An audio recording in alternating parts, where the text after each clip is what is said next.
Surface area and volume of a sphere. The surface area of a sphere, the area of the outside, so if you were to paint the ball, think of it as a ball, is 4 times the area of a circle with the same radius.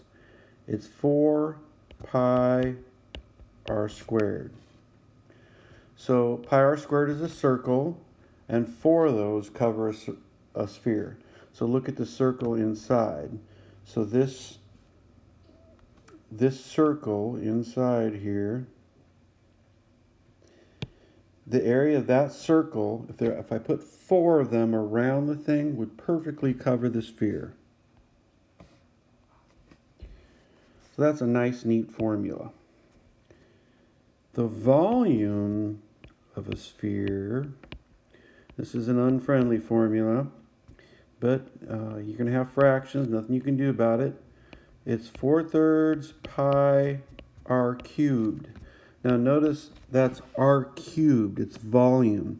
Volume has 3 dimensions, length, width, and height. That's why it's r cubed. So make sure you're paying attention here and you catch that the area is 4 pi r squared and the volume is 4/3 pi r cubed. R cubed.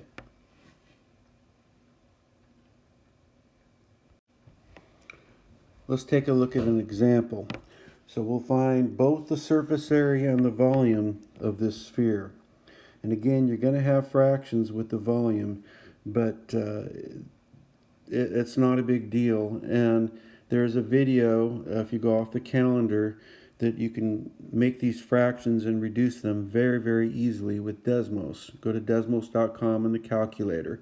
There's a little button to the left of the box that will take whatever your answer is and make it a reduced fraction. So here it goes.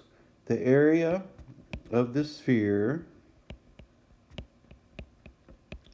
is 4 pi r squared.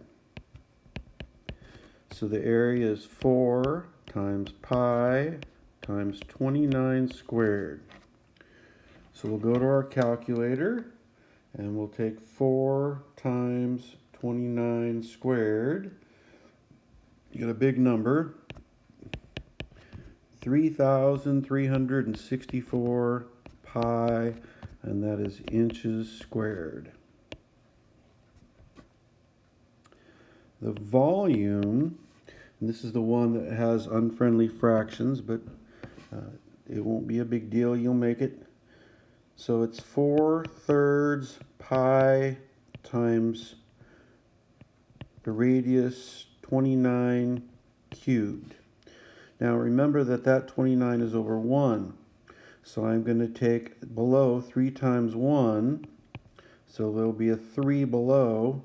And above I'll take 4 times 29 cubed. 4 times 29 to the power of 3. Whoa, big number. That is 97,556 thirds pi, and that would be inches cubed. Now, the question you might wonder is, does this reduce? Well, we could take that number and divide it by 3, and what you'll notice is that you get an ugly decimal. So the only way it's going to reduce is if the number, the radius, is divisible by 3. So, for example, if this had been 27 cubed, whatever 27 cubed is, we'll divide by 3 because 3 goes into 27. But it's the same thing.